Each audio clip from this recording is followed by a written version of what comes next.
Hello students, this is a small presentation on stability analysis of abutments. I have already given a small write-up on what are abutments and piers. So this is a detailed study of stability analysis of abutments. First, to do the stability analysis, we need to fix the dimensions of the abutments, which includes the top width, bottom width and front and back betters. The important dimensions are the top width and the bottom width. These dimensions depend on the type of abutment, height requirement, depth of foundation, etc. There are many other criterias on which these dimensions depend on. The stability analysis of abutments is similar to the stability analysis of retaining wall, which we have already done in last semester. So to adopt, the minimum top width is given in the table with respect to the height of the abutment. For bottom width, it should be sufficient to carry its self weight, and in any case it should not be less than 0.4 times the height of the abutment. So bottom width directly depends on the height of the abutment, and also it should be sufficient to carry its own weight and be stable.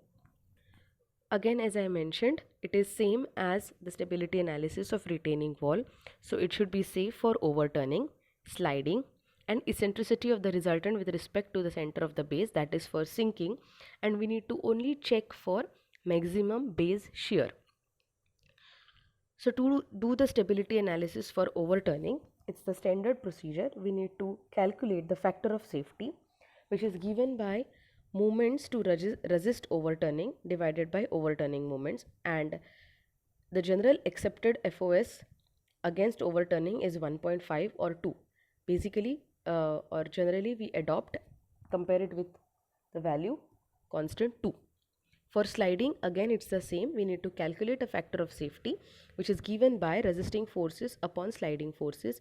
Again it should not be less than value 2. Eccentricity of the resultant with respect to the center of the base, that is for sinking. The resultant of all the forces acting on the abutment should pass through the middle third portion of the base of the abutment. So the eccentricity of the resultant corresponding to this position should be less than b by 6. If it is more than b by 6,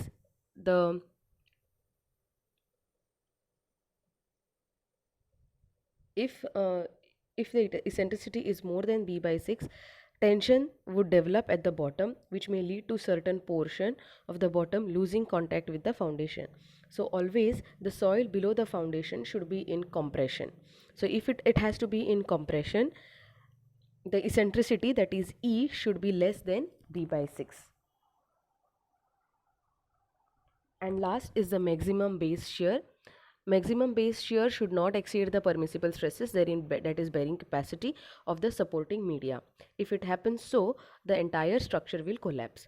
The equation for maximum and minimum base shear is P is equal to W by B 1 plus or minus 6E by B. This is the same equation that we use to calculate the minimum and maximum pressure in retaining wall design, where W is total vertical load and on the abutment in kilonewton, B is the base width of the abutment in meters, and E is the eccentricity of the resultant in meters.